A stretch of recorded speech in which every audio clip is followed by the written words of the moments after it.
नमस्कार दोस्तों, my self मोहित तोमर और आप देख रहे हैं DRR कोचिंग क्लासेस। तो दोस्तों, आज कुछ नया सीखेंगे अपने बेस्ट टीचरों के साथ। तो let's go on the topic is very clear for everything's. हाँ दोस्तों, एक कमाल चीज़ है कि आपको जो वीडियो देखते हो उसको लाइक, कमेंट और सब्सक्राइब करना ना भूलें। चाहे कैसा भी आपको जैसी वीडियो लगे, good, bad, better and the lock of everything's, तो लाइक कमेंट करना ना भूलें। दोस्तों नमस्कार। तो चलते हैं अपने टॉपिक की तरफ। आज का टॉपिक क्या है? तो पूछता क्यों है, कितने मार्क्स का होता है, एवरीथिंग यू शुड नो। तो सब कुछ आपको पता होना चाहिए बढ़िया से। बेसिकली मैं बात करूं आपके साथ, तो कॉम्प्रिहेंशन वर्ड अपने आप में नाउन है क्या ये? नाउन। नाउन का मतलब यहां पे कॉम्प्रिहेंशन का हिंदी क्या हो गया? समझ। और समझ का मतलब होता है विजडम। विजडम का मतलब हुआ बुद्धिमानी। आ जाओ, बुद्धिमानी ये वर्ड बना है कॉम्प्रिहेंड से। Comprehend is a verb, not noun. Comprehend verb है, इसका मतलब होता है टू अंडरस्टैंड, समझना। यानी टू अंडरस्टैंड करना, समझना, यानी आपकी समझदारी कितनी है यह एग्जामिनर चेक करता है। मतलब कॉम्प्रिहेंशन में यह चेक करता है कि कहीं जो एग्जाम देने वाला कैंडिडेट है कहीं वो पागल तो नहीं है, क्योंकि कोई भी पागल इंसान के पास समझदारी नहीं होता, इसलिए वो कॉम्प्रिहेंशन सॉल्व नहीं कर सकता। अब सोचो कितना इंपॉर्टेंट टॉपिक है, इसीलिए यूपीएससी में कॉम्प्रिहेंशन से लगभग 60 मार्क्स के क्वेश्चन पूछे जाते हैं। कॉम्प्रिहेंशन टॉपिक से यूपीएससी आईएएस में 60 नंबर के क्वेश्चन कहां पूछते हैं? पीटी में। सी सेट पीटी कहते हैं उसको, प्रिलिमिनरी टेस्ट। यहां पूछता है 60 नंबर का, और 75 मार्क्स का पूछता है मेंस में। ये यूपीएससी की कहानी, आईएएस की। यानी बिना कॉम्प्रिहेंशन के तुम डीएम नहीं बन सकते, राइट? यानी पीटी में 60 मार्क्स के और 75 नंबर के मेंस में। यानी ये आपके लिए कितना इंपॉर्टेंट है सोच लो। हो गया? तो यूपीएससी करने के लिए 60 और 75, अच्छी बात। अब कहो सर एसएससी, तो एसएससी या फिर दिल्ली एसआई है ना, सीपीओ, तो किसी भी एग्जाम में कॉम्प्रिहेंशन टायर 1 टायर 2 की बात करें तो दोनों मिलाकर के 30 से 40 क्वेश्चन, यानी 30 से 40 मार्क्स के क्वेश्चन पूछे जाते हैं। अब सोचो कि एसएससी सीपीओ में आपके पास 250 नंबर के क्वेश्चन है। 250, टायर 2 200, टायर 1 50, 250 हो गए। 250 में कितने मार्क्स के? 30 से 40। अब सोचो कि एक टॉपिक से 30 से 40 नंबर क्वेश्चन आपके एग्जाम में पूछा जा रहा है, तो आप खुद अनुमान लगा लो कि यह पार्ट कितना महत्वपूर्ण टॉपिक है। क्लियर? तो इतना इंपॉर्टेंट टॉपिक है कॉम्प्रिहेंशन, और इसको हम लोग इग्नोर करते हैं, राइट? तो इग्नोर नहीं करना है, आज से इसको शुरू करना है। और हाँ, मैं आपको जगा क्यों रहा हूं कि मान लो मैं पढ़ा रहा हूं नाउन, आप नाउन में उलझे पड़े हो, तो सिर्फ नाउन पढ़ने से सिलेक्शन हो जाएगा क्या? नहीं होगा। आपको कॉम्प्रिहेंशन भी आना चाहिए, क्लोज टेस्ट भी आना चाहिए, PQRS भी आना चाहिए, कॉमन भी आना चाहिए। दूसरी बात, जब आप एग्जाम में बैठते हो तो क्या एग्जाम में बैठने से पहले अपने आप को उसके लिए तैयार किया है? क्या कॉम्प्रिहेंशन, क्या PQRS, कॉमन बनाने का प्रयास किया है? कभी नहीं सर। तो हम लोग हैं क्या भाई? टीचर पर टोटली डिपेंडेंट है।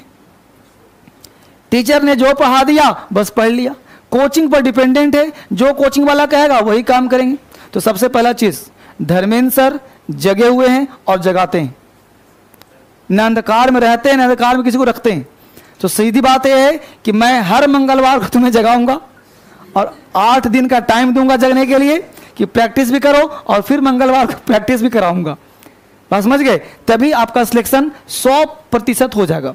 ये मुझे पूर्ण विश्वास है कि एक बैच में से सारे बच्चे नहीं जगेंगे, जाएंगे 2-4% ही, बाकी फिर भी सोए रहेंगे। कोई बात नहीं, कम से कम उनकी आत्मा ये तो नहीं कहेगा कि सर ने जगाया नहीं था।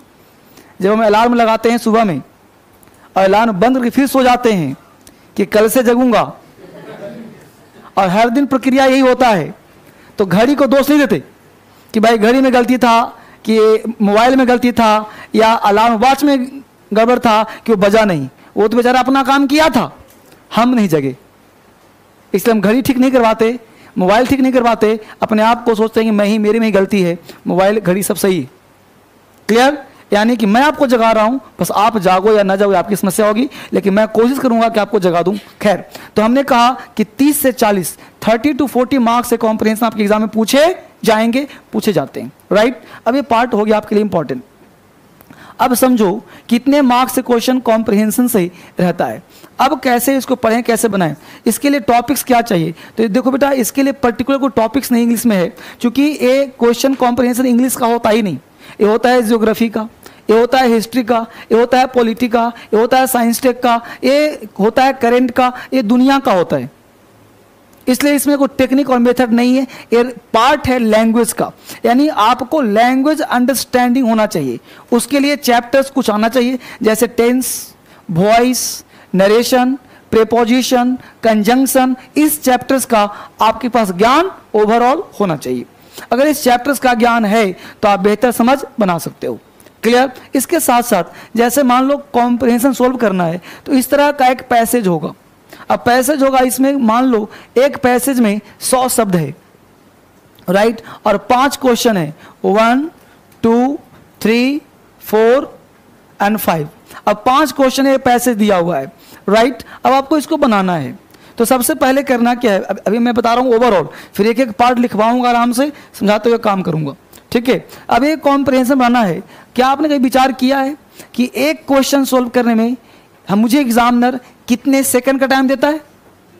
विचार किया कभी? नहीं किया होगा। एक क्वेश्चन को सोल्व करने में आपके पास 27 सेकंड का समय होता है। एक क्वेश्चन को सोल्व करने में 27 सेकंड का समय आपको दिया जाता है, राइट? अब 200 मार्क्स से क्वेश्चन है, अब 27 सेकंड में सोल्व करना है। अब 27 सेकंड में क्या तुम इस पैसेज को पढ़ पाओगे? नहीं सर। तो क्या आपने कभी आजमाया है? क्या आपकी रीडिंग स्पीड कितनी है? क्या आपने एक स्टॉप बॉक्स लगा के कभी कोशिश की है पढ़ने की कि विथ अंडरस्टैंडिंग, समझने के साथ साथ आपकी स्पीड कितनी है? नहीं किया होगा कभी, कभी आपने कोशिश नहीं किया होगा ऐसा। खैर, क्योंकि देखो, जब आप युद्ध के मैदान में जाते हैं तो सबसे पहले अपने आप को आजमा लो कि क्या उस युद्ध के लायक तुम हो कि नहीं हो, है ना जी? अब आप लड़ने जिससे जा रहे हो, तो क्या उससे छोटे को तुमने हराया कभी? नहीं हराया। तो पहले आजमा लो कि जिसके साथ हाथापाई करना है वो मुझसे कितना पहलवान है। उसके साथ ना तो सही, किसी के साथ कम से कम हाथापाई तो करके चेक करें कि क्या मेरा लेवल है। तो हमने आज तक चेक नहीं किया, तो अब चेक करना है। आपको स्टॉप बॉक्स लेना है मोबाइल में, 5 मिनट का अलार्म लगाना है। अब फिर कोई भी पेपर, एनसीईआरटी योजना कुछ है तो कोई ले लो, हिंदू बिंदु जो ले लो, अब पढ़ना शुरू कर दो। घड़ी बज जाएगा अलार्म, और चेक करो कि तुम्हारा विथ अंडरस्टैंडिंग के साथ, ये नहीं कि बस ऐसा नहीं, समझ करके, ये समझ में कुछ होना चाहिए करके चेक करो कि 1 मिनट में, 5 मिनट में कितने शब्द पढ़ते हो। अगर 1 मिनट में तुमने 250 से 250 शब्द पढ़ लिए तो तुम्हारी स्पीड अच्छी स्पीड है। अगर 1 मिनट में 50 शब्द पढ़ रहे हो, तुम्हारी स्पीड सबसे घटिया है। यानी 50 तो होना ही चाहिए, कम से कम 100 प्लस होना चाहिए। यानी आपकी स्पीड विथ अंडरस्टैंडिंग 100 वर्ड्स पर मिनट, प्रति मिनट आपका होना चाहिए, एक एवरेज है। एक अच्छा स्पीड कम से कम 200 होना चाहिए मिनिमम। बात समझ लो, विथ अंडरस्टैंडिंग। बात समझ गए? तो इसको चेक कर लेना कितने हो। अब अगर आपका स्पीड 1 मिनट में 200 शब्द हो जाएगा, यानी एक क्वेश्चन को 27 सेकंड में आप आसानी से सोल्व कर सकते हैं। अगर स्पीड उससे कम है तो खुद सोचो कि इस पैसेज को पढ़ने में तुम्हें लग रहा है 5 मिनट, फिर 5 मिनट को उसको पढ़ने लग रहा है 10 मिनट, और ऐसे ऐसे 6 पैसेज होंगे, तो सारा समय तुम्हारा ही खा जाएगा। जो कि एक क्वेश्चन तुम आसानी से बना सकते थे तो आधा टाइम तुम्हारा ही खा जाएगा, तो आधा टाइम तुम्हारा ही ले लेगा। इसीलिए बहुत सारे बच्चों का कॉम्प्रिहेंशन पार्ट छूट जाता है एग्जाम में, छूटता है ना जी? तो कॉम्प्रिहेंशन का पार्ट क्या होता है? छूट जाता है। तो इसलिए आपका कॉम्प्रिहेंशन क्या होता है? फ्लॉप हो जाता है। हम लोग लगे रहते हैं कॉमन एरर में, लगे होते हैं वोकैब में, लगे होते हैं फिल इन द ब्लैंक्स में, और कॉम्प्रिहेंशन आते आते समय बीत जाता है। क्योंकि मेरा मन में साइकोलॉजी होता है कि यार कॉम्प्रिहेंशन पढ़ूंगा, टाइम बीत जाएगा, समय है नहीं उतना करने के लिए, समय बीत जाएगा। और साइकोलॉजिकल प्रेशर होता है, समय का अभाव होता है, ऑनलाइन पेपर है, ऊपर लंबा चौड़ा लिखा रहता है, यार इतना पढ़ना पड़ेगा, इतना पढ़ना पड़ेगा, क्वेश्चन देखा, ऑप्शन देखा, दिमाग खराब। पहले देखते हैं हल्का वाला क्वेश्चन, 1 लाइन का कॉमन एरर दिखा, अच्छा इसको पढ़ते हैं। पता है कि टाइम अधिक ले रहा है, श्योर नहीं है कि आंसर राइट है कि रॉन्ग है, लेकिन कॉम्प्रिहेंशन में तुम्हारा आंसर 100% राइट हो रहा है, लेकिन बस एक वजह है रीडिंग हैबिट। इसका मतलब अब यहां से पढ़ना शुरू करो, लिखना शुरू करो। कॉम्प्रिहेंशन बनाने के लिए सबसे पहला पॉइंट है, हेडिंग बना लो यहां पे टेक्निक ट्रिक्स, फिर वापिस आऊंगा। सबसे पहले कुछ मेथड पढ़ लो, फिर सिखाऊंगा इसके ट्रिक्स। देखो लिखा रहेगा तो कम से कम घर पे कुछ कर लोगे, लिखा नहीं, लिखोगे नहीं तो फिर कोई फायदा नहीं। लिख लो, पहला पॉइंट लिखो, रीडिंग हैबिट। रीडिंग हैबिट यानी आपके पास पढ़ने की आदत होनी चाहिए। कैसी रीडिंग हैबिट? फास्ट,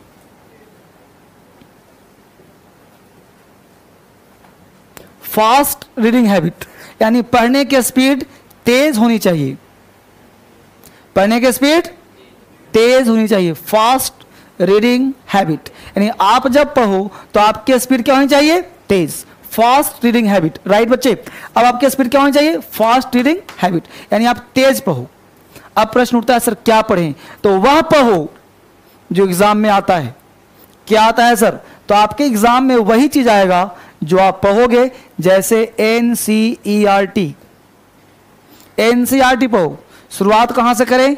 क्लास 6 से करो शुरुआत। क्यों? क्योंकि जब तुम्हारा मन कहेगा कि क्लास 6 के पढ़ रहे हो, अगर क्लास 6 तुम्हें समझ में नहीं आ रहा है तो क्लास 10 समझ में कहां से आएगा? तो एक साइकोलॉजिकल होगा कि तुम क्लास 6 समझने लायक बन जाओगे। इसलिए कहां शुरुआत करो? एनसीईआरटी से, क्लास 6 से। मैं कहता हूं अगर एनसीईआरटी समझ में नहीं आ रहा तो तुम चंपक ले लो। क्यों?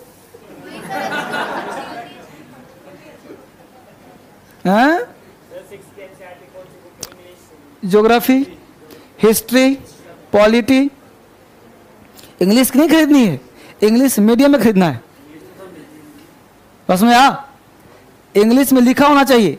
ज्योग्राफी खरीद लो, हिस्ट्री खरीद लो, ठीक है। बहुत दिक्कत हो, जैसे चंपक का नाम क्यों लिया हमने कि चंपक तुम्हें लिया, उसमें पता तुम्हें पहले से कहानी होगा। क्या तुम उस कहानी को पढ़ के दूसरे को समझा सकते हो?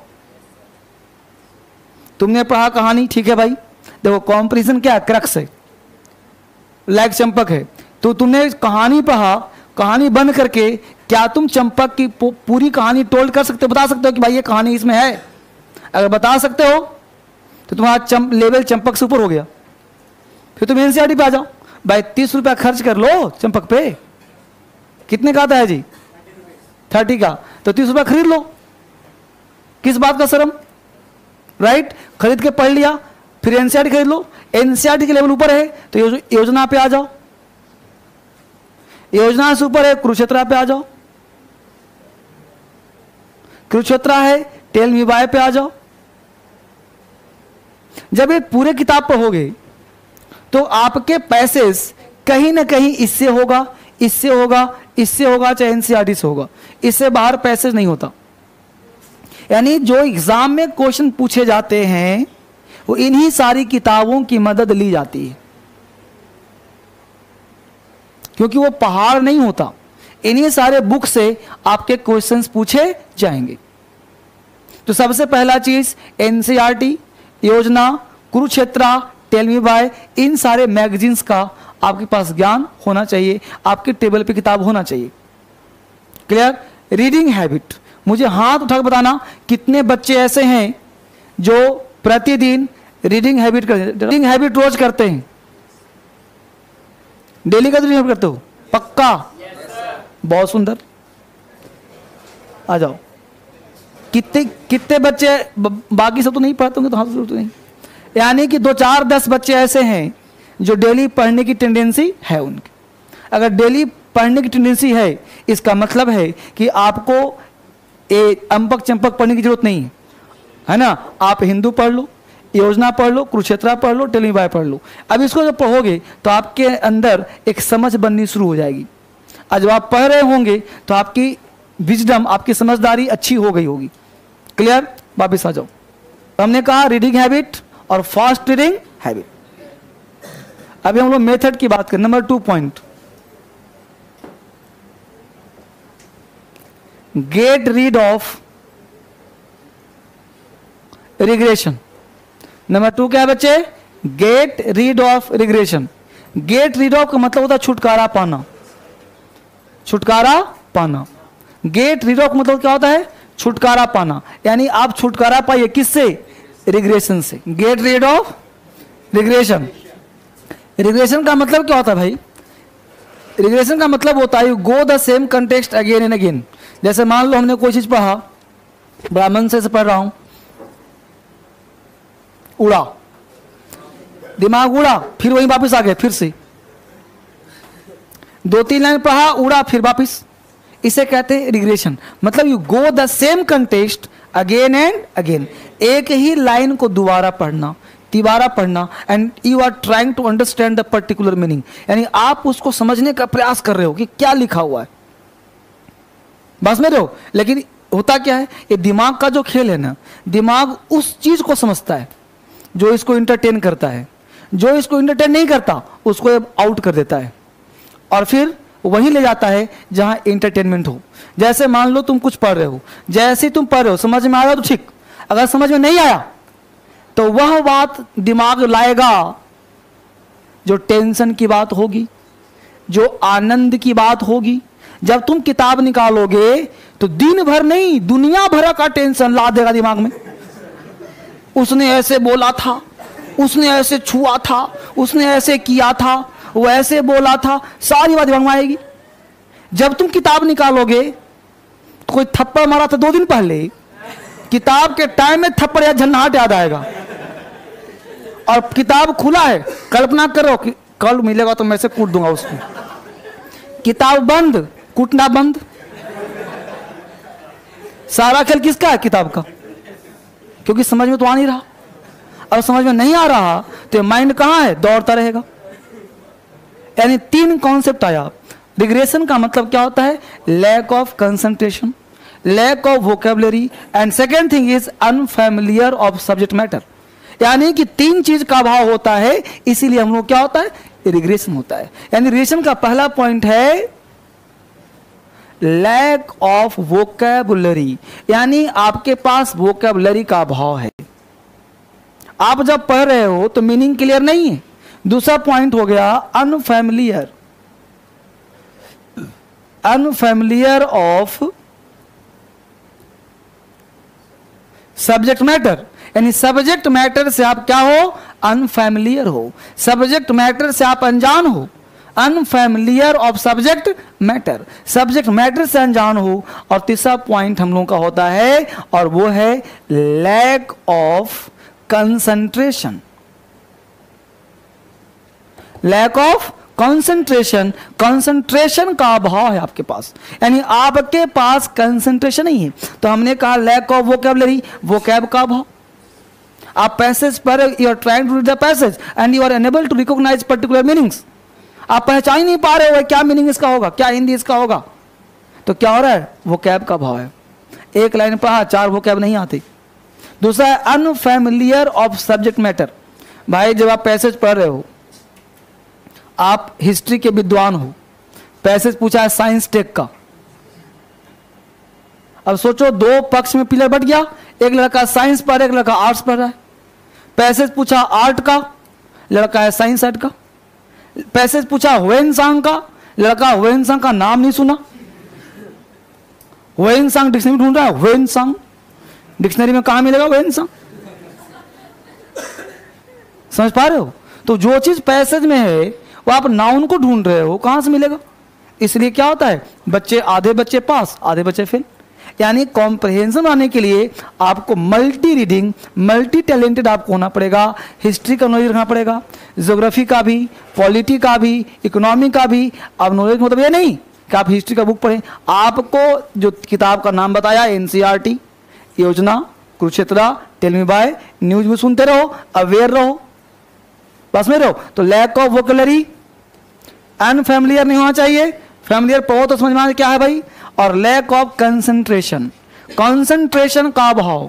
कंसंट्रेशन क्या है? पूजा करूं, मेडिटेशन करूं आंख बंद करके, ये तो और खतरनाक चीज है। जैसे ही आंख बंद करेगा जो नहीं आना चाहिए सब आ जाएगा दिमाग में। इसलिए कंसंट्रेशन के लिए मेडिटेशन की जरूरत नहीं। तो करें क्या सर? तो आप बोल करके पढ़िए, आप टहल के पढ़िए, बोल बोल के पढ़िए।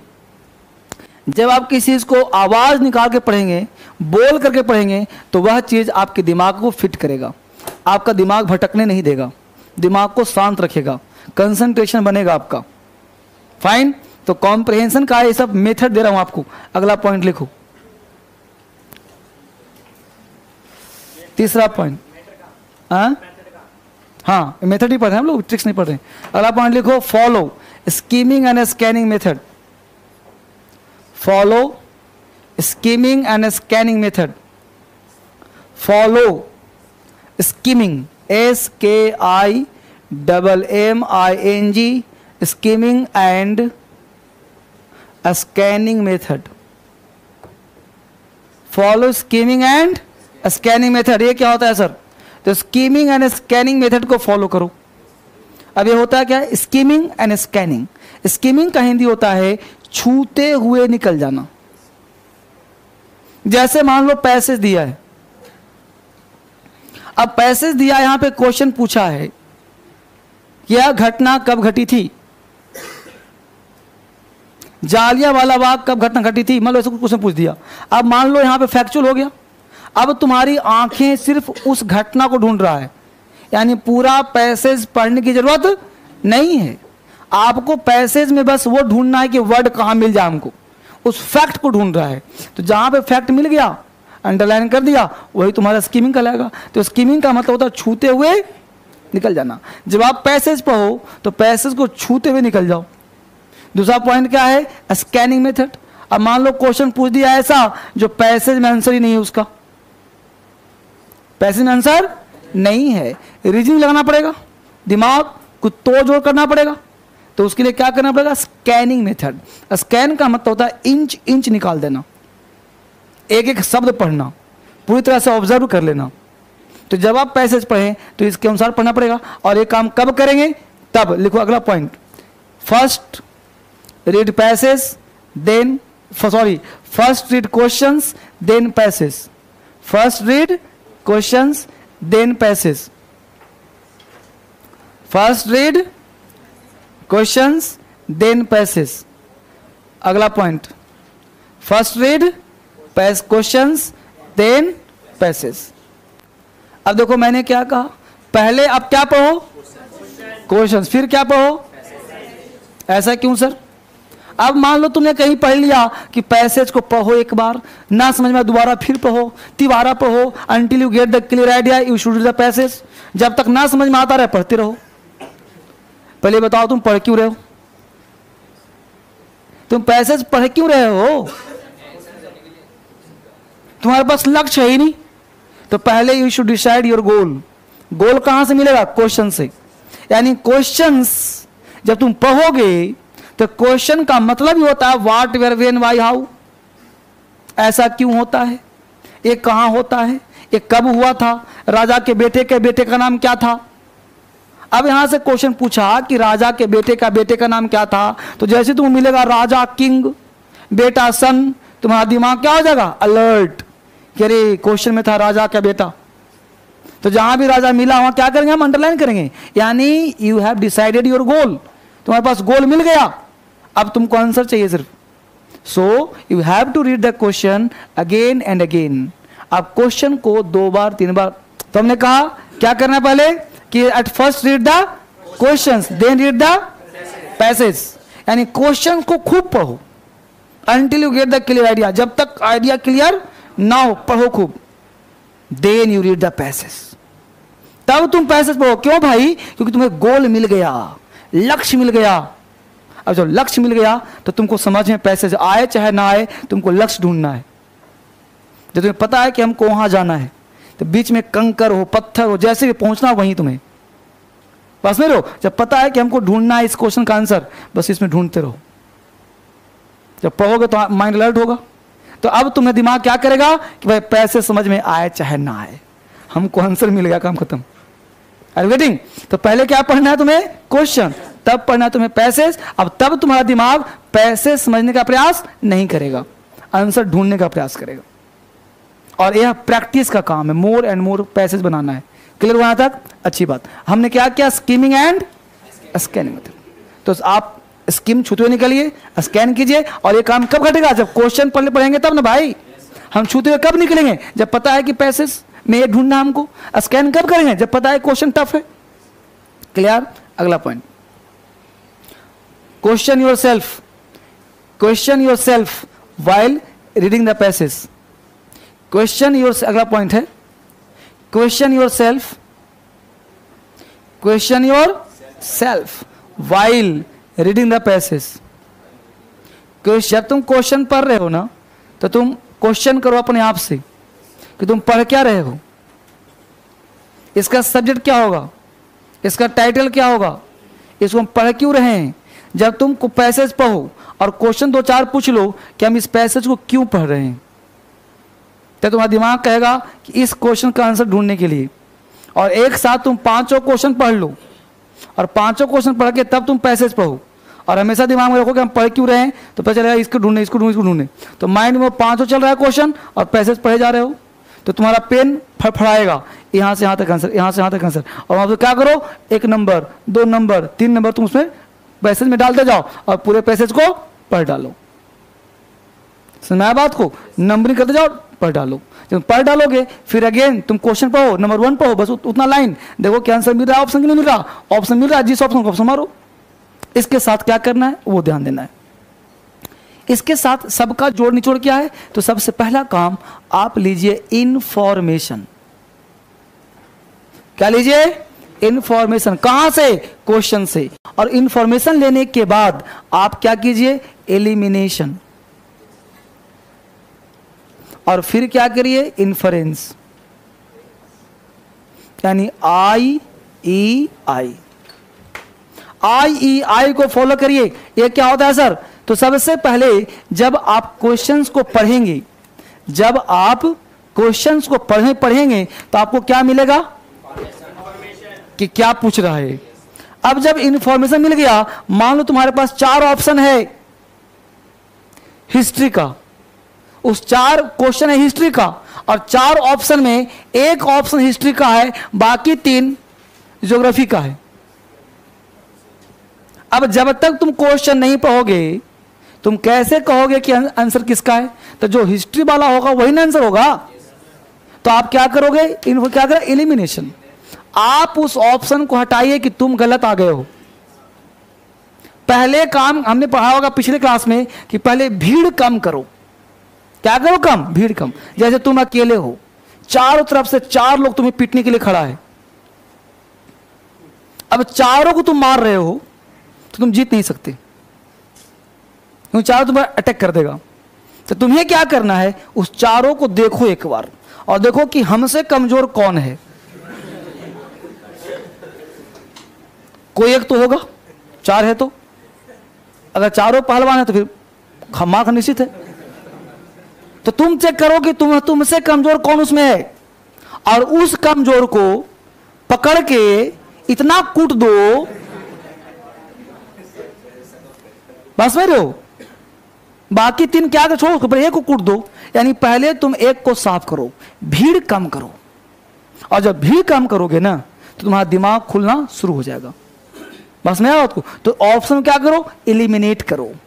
एलिमिनेशन मेथड, ऑप्शन को हटाइए, और तब तुम्हारा इन्फ्रेंस काम करना शुरू करेगा। इन्फ्रेंस कहते हैं 6 सेंस को। नहीं होता 6 सेंस? किसी को हम अनुमान लगाते हैं कि भाई ए तो आएगा, ऐसा ऑप्शन ए तो आंसर नहीं होगा, ए तो बिल्कुल, क्यों नहीं, वो नहीं पता, लेकिन 6 सेंस कह रहा है कि ए वाला आंसर नहीं होगा। समझ पा रहे हो बात को? तो इस तरह से आपके पास इन्फ्रेंस काम करेगा, जिसको आई कहते हैं। हेडिंग में आइए, टाइप्स ऑफ क्वेश्चन। क्वेश्चन के प्रकार, टाइप्स ऑफ क्वेश्चन। पहला लिखो प्रकार, what is the title of the passage. What is the title of the passage. What is the title of the passage. अब टाइटल के स्थान पर नाम चेंज कर देगा। What is the theme of the passage, तुम ही चेंज कर लो। What is the theme of the passage. What is the thesis of the passage. What is the purpose of this passage. What is the central idea of the passage. What is the title, central idea, theme, purpose, thesis, ये सब एक ही चीज है। आपसे जो पूछ दे तो व्हाट इज द टाइटल पूछ दे, व्हाट इज द पर्पस पूछ दे, व्हाट इज द थेसिस पूछ दे, what is the central idea पूछ दे, तो कुछ भी पूछ दे इसका आंसर कैसे देंगे? तो लिखो नीचे आंसर, लिखो इस तरह के प्रश्नों का आंसर, इस तरह के प्रश्नों का आंसर, इस तरह के प्रश्नों का आंसर पैसेज के अंतिम 3-4 लाइन से में होता है। इस तरह के प्रश्नों का आंसर पैसेज के अंतिम 3-4 लाइन में होता है।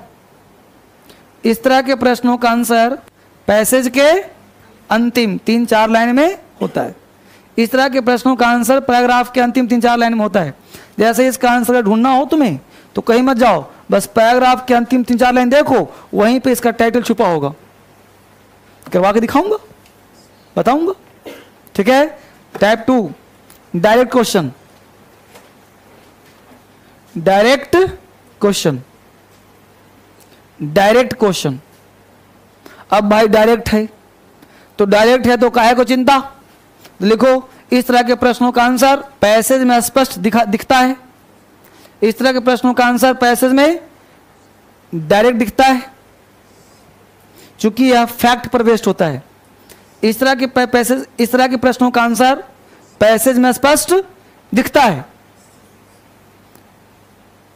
इस तरह के प्रश्नों का आंसर पैसेज में स्पष्ट दिखता है, चूंकि यह फैक्ट पर बेस्ड होता है, चूंकि यह फैक्ट पर बेस्ड होता है।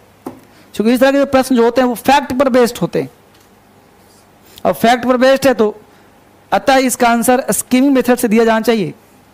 अतः इसका आंसर स्कीमिंग मेथड से दिया जाना चाहिए। अतः इसका आंसर स्कीमिंग मेथड से दिया जाना चाहिए।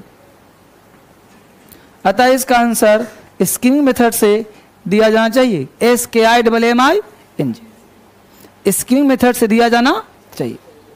Number 3 indirect oblique implied idea question. Indirect INDIRECT, indirect oblique implied IMPLIED, implied idea question. Indirect oblique implied idea question. Indirect oblique implied IMPLIED, फिर से बोल रहा हूं, indirect INDIRECT, indirect oblique, oblique का साइन देना है, implied IMPLIED, implied idea question. Indirect oblique implied idea question, ये क्या होता है भाई? तो लिखो इस तरह के प्रश्न का आंसर पैसेज में नहीं होता है। इस तरह के प्रश्न का आंसर पैसेज में नहीं होता। इस तरह के प्रश्नों का आंसर पैसेज में नहीं होता। इसलिए इसका answer fact, concept plus reasoning से, इसलिए इस तरह के प्रश्नों का answer fact, concept plus reasoning से निकाला जाना चाहिए। इस तरह के प्रश्नों का answer fact, concept plus reasoning से निकाला जाना चाहिए। क्लियर हो गया? अब एक एग्जाम्पल पेश कर रहा हूं कि आप देखो कैसे लगाते हैं दिमाग। तो लिखो एग्जाम्पल, एक मैं पैसेज लिखवा दे रहा हूं, 2-3 लाइन का लिखो ताकि पता चले कैसे निकालते हैं। लिखो इन समर मतलब समर में, in summer a polar bear mother, in summer मतलब a, polar bear mother, polar POLAR, polar bear मतलब भालू, polar bear mother. In summer a polar bear mother emerges, EMERGES, emerges मतलब निकलता है, emerges EMERGES, emerges from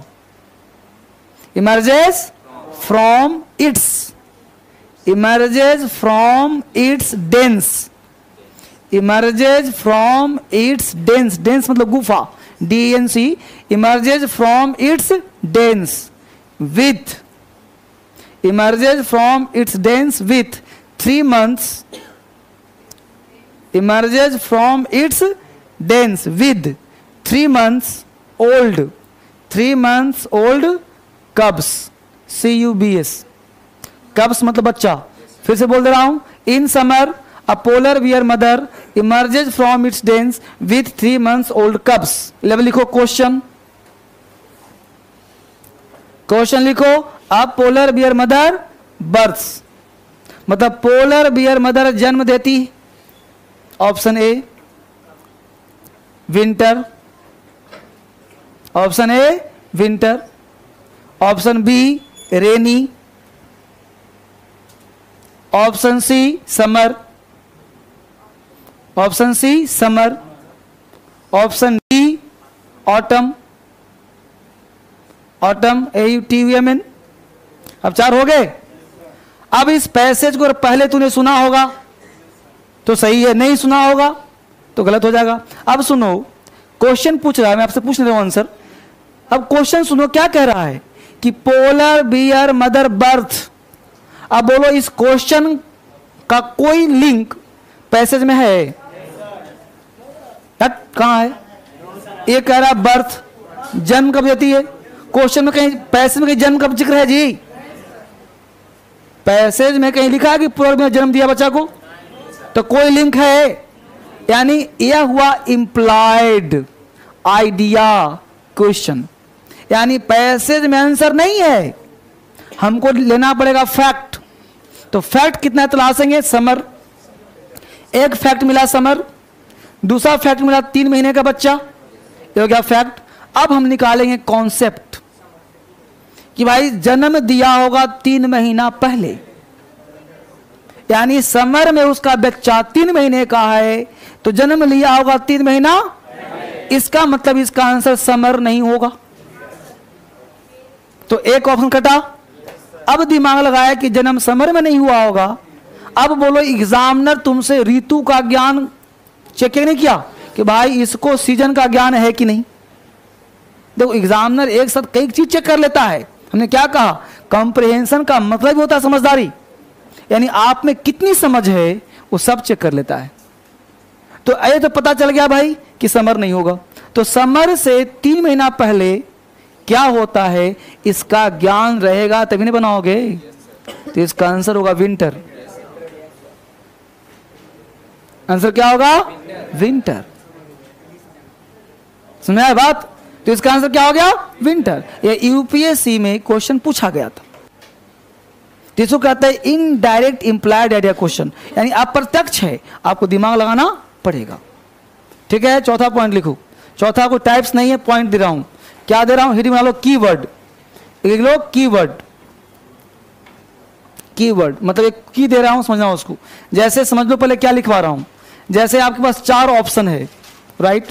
passage में क्या लिखा मतलब नहीं, 4 ऑप्शन होता है भाई। जैसे मान लो कि ये पैसेज है, राइट? यहां पे क्वेश्चन नंबर 1 दिया, option A, option B, option C, option D, right? अब इस पे 4, यहां पे क्वेश्चन नंबर 1 दे दिया, यहां कुछ लिखा होगा, इसी के यहाँ पे 4 आंसर निकालते कि भाई कौन सही है, राइट? अब सोचो कि इस 4 ऑप्शन में किसी ऑप्शन में मान लो लिखा है ऑलवेज, ऑलवेज से स्टार्ट है, तो ध्यान देना जिस ऑप्शन में ऑलवेज है वो ऑप्शन 99% आंसर नहीं होगा, क्योंकि ऑलवेज कोई चीज होता ही नहीं। ठीक है, तो वही चीज लिखवा रहा हूं कि you should avoid this type of sentence. ठीक है, तो जिस सेंटेंस में इस तरह के वर्ड होगा आंसर नहीं हो सकता 99%। तो लिख लो कौन कौन से वर्ड है। ऑलवेज, एवरी, EVERY, एवरी के बाद लिखो ओनली, ONLY, ओनली के बाद लिखो नो, NO, नो, नो के बाद never, NEVER, must, MUST, all, ALL, have to, has to, had to, has to, have to, had to, dot dot ETC। इन सारे शब्दों से always, every, only, no, never, must, all, has to, have to, had to से बने sentence से बने sentence प्रायः answer नहीं होते, से प्रायः आंसर नहीं होते। प्रायः का मतलब क्या होगा? 90%। मतलब इससे अगर कोई सेंटेंस बनेगा ना तो प्रायः आंसर नहीं होगा, मतलब उसको बचना है। उससे क्या करना है? बचना है। मतलब पहले उसको आंसर तुम मत मारना, पहले तो किसी और को तलाश लेना। अगर मान लो कुछ नहीं हो रहा तो अलग केस है, लेकिन 99% आंसर नहीं होगा वो। यहां तो बात समझ में आया बच्चे? तो ये था कॉम्प्रिहेंशन का एक थ्योरी जो हमने आपको पढ़ाया। अब आपके पास कॉम्प्रिहेंशन का ऐसा किताब होगा जिसको आप निकालिए, इसमें लिखा होगा क्लोज टेस्ट, कॉम्प्रिहेंशन, PQRS, ये सारे चीज होंगे आपके पास। तो इसको आप निकालिए, इसमें निकालिए आप पेज नंबर 121 निकालिए, 1 to 1, पेज नंबर 121 निकाल लिया जी। 79 को छोड़ो, 79 से कॉम्प्रिहेंशन शुरू है ना, लेकिन मैं कह रहा हूं निकालने के लिए 121 निकालो ना पेज, नहीं हो चाहे पुरानी हो कोई पेज हो। पैसेज 48 निकालो। अब 48 पैसेज क्यों दिया हूं? क्योंकि उसमें 15-15 क्वेश्चन है। पैसेज में ज्यादातर कितने क्वेश्चन होते हैं? 5, लेकिन हमने दिया 48 से लेके 55 तक 15-15 क्वेश्चन। क्यों? क्योंकि एक पैसेज में 5 क्वेश्चन होते हैं, हमने एक पैसेज में 15 क्वेश्चन दिए। यानी तुम एक पैसेज बनाओगे तो 15 तरीके से सोचोगे, तो तुम्हारा दिमाग शार्प होगा ज्यादा। इसलिए प्रैक्टिस के लिए मैं 48 से 55 तक का टास्क दे रहा हूं। कितना टास्क दे रहा हूं? 48 से 55 बना के कब लाना है? अगले मंगलवार को। लेकिन तुम बनाओगे कैसे वो आज बनवा कर दिखाता हूं, क्योंकि टास्क दे दूंगा तो तुम करोगे नहीं, क्योंकि इतना पढ़ाने के बाद टास्क का फायदा नहीं होगा। फायदा होगा जब मैं तुम्हें करके दिखाऊंगा, बनवा के दिखाऊंगा, और फिर कहूंगा कि जैसे मैं सोचा वैसे ही तुम हर एक दिन बनाना। जब हर एक दिन बनाओगे तो 8वें दिन जब मिलोगे तो 55 तो बना के लाना। जब बनाकर लाओगे उस दिन तो तुम्हारा दिमाग काम किया होगा ना, सही से काम किया होगा। फिर जब आओगे तो एक एक पैसेज की मैं धज्जियां उड़ा दूंगा। समझ रहे हो? तो मेरा थॉट, तुम्हारा थॉट मिल गया, आंसर मिल गया, तो अपने आप को प्रेज कर लेना कि सही बन रहा है। बस समझ रहे हो? तो एक एक पैसेज की धज्जियां कैसे उड़ाएंगे? तो 48 बना के देखते हैं, ठीक है? तो 48 बनाऊं? अब देखते हैं। अब 48 बनाने के लिए क्या करना होगा हम लोगों को? तो सबसे पहला काम हमने कहा था क्वेश्चन पढ़ना होगा। अब सबसे पहला काम क्या पढ़ना हम लोगों को? क्वेश्चन। अब क्वेश्चन कह रहा है, देखो question, why was the jester sentenced to death? Jester को मृत्यु की सजा क्यों दी गई? इसका मतलब कोई जेस्टर रहा होगा, उसको मृत्यु हुआ होगा। फिर अगला क्वेश्चन कहता है the jester's business was to, jester का काम क्या था? कुछ ना कुछ काम करता होगा। The king did not pardon jester because, माफ नहीं किया। अब मृत्यु सजा दिया, माफ क्यों नहीं किया भाई? The king went to see jester in prison because, jester से राजा मिलने गया जेल में, क्यों? Which of the following statement is true, कौन सत्य है? विच ऑफ द फॉल्स, कौन गलत है? आगे पूछा सिनोनिम्स, ओवरलुक्ड का साइनो क्या होगा? कंडेम्ड का साइनो क्या होगा? स्पेयर का साइनो क्या होगा? न्यूसेंस का साइनो क्या होगा? जेस्टर का साइनो क्या होगा? अम्यूज का एंटो क्या होगा? लिबर्टी का एंटो, अल्टर का एंटो और प्लीडर का एंटो। देख लिया? मैं मान के चला कि आपने 2-3 बार पढ़ लिया हुआ क्वेश्चन, मतलब दिमाग हमने ये सेट कर लिया कि तुमने इसको 3-4 बार पढ़ लिया। अच्छी बात। अब पैसेज पढ़ रहा हूं, एक एक लाइन पैसेज पढ़ेंगे और एक एक लाइन में इसका आंसर होगा, चूंकि 15 क्वेश्चन है। तो हमने पढ़ा कि लॉन्ग लॉन्ग अगो, बहुत समय पहले की बात है, देयर लिव्ड अ किंग, एक राजा रहता था, who had a favourite jester in his court, उसके दरबार में उसका पसंदीदा। जेस्टर का मतलब होता है जोकर, जोकर का मतलब क्लाउन, जेस्टर का मतलब मजाकिया, यानी एक मजाकिया था उसके दरबार में। कोर्ट का मतलब दरबार। अब यहां पे क्वेश्चन मिल गया साइनो का, देखो चेक करो साइनो में क्या जेस्टर है कि नहीं है। 11 नंबर क्वेश्चन है जी। अब देखो क्लाउन है कि नहीं ऑप्शन में, तो जेस्टर का आंसर हो गया बी, क्लाउन। दिख गया? अच्छी बात।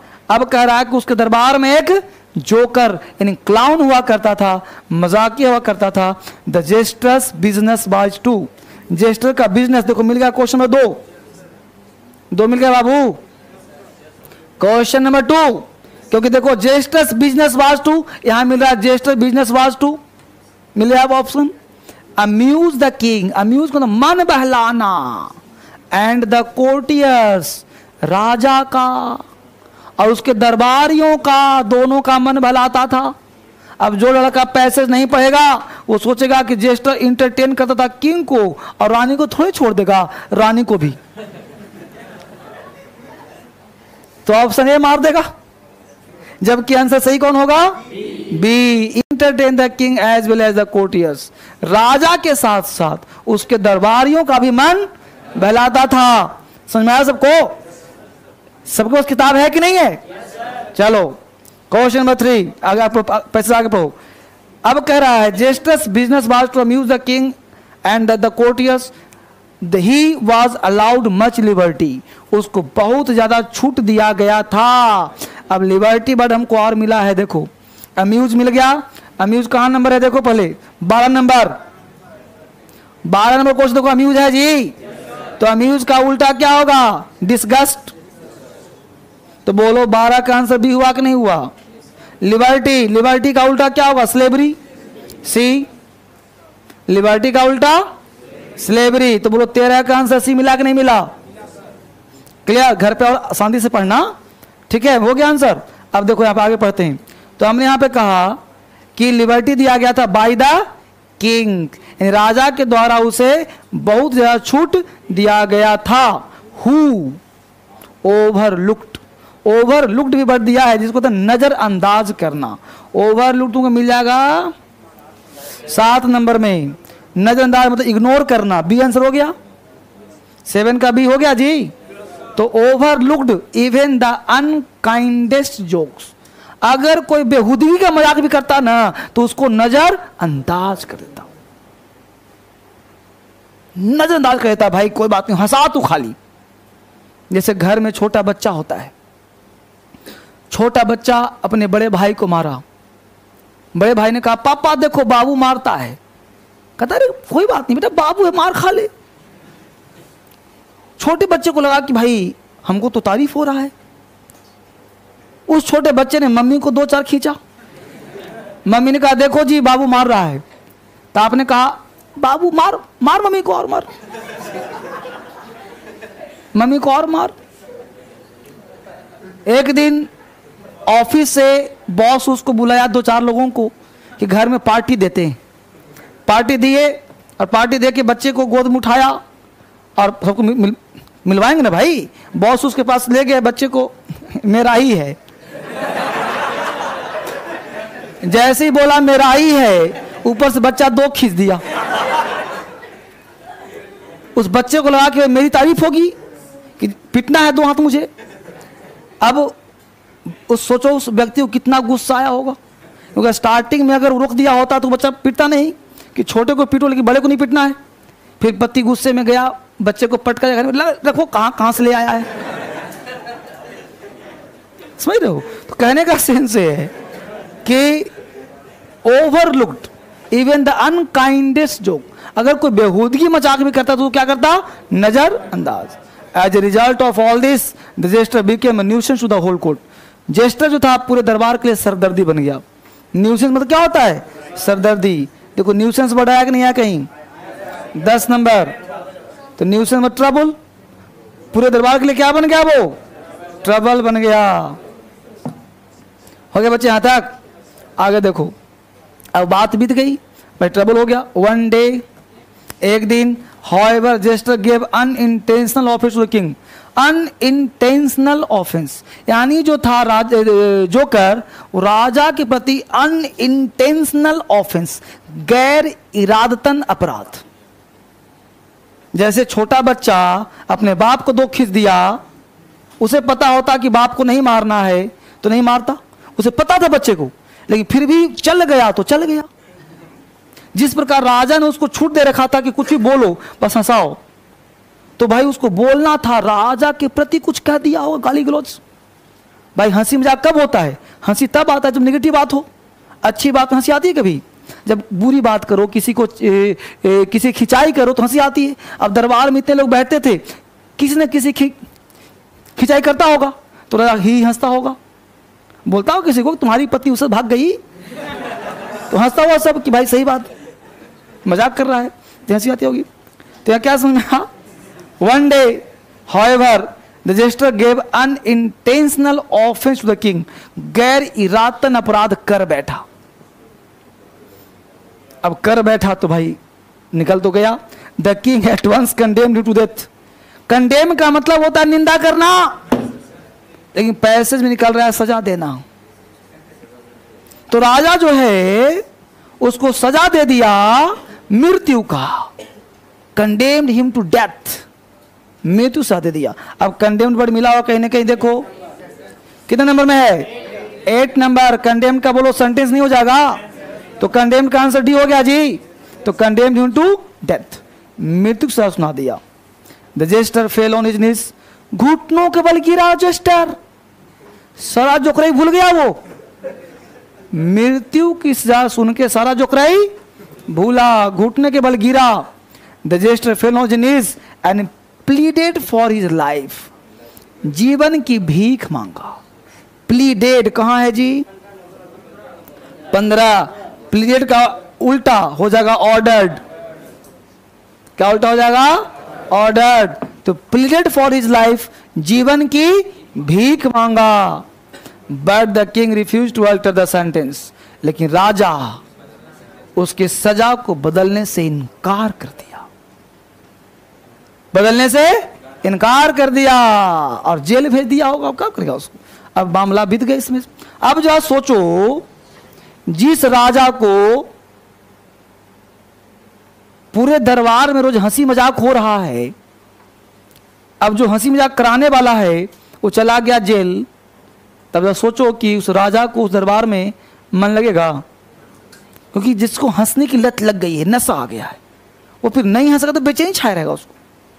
आप खुद सोचो ना भाई, आपका जब अपना कोई बिछड़ जाता है तो लगता है दुनिया उजड़ गई, न दिन कटता है न रात कटता है, न भूख लगती है न प्यास लगती,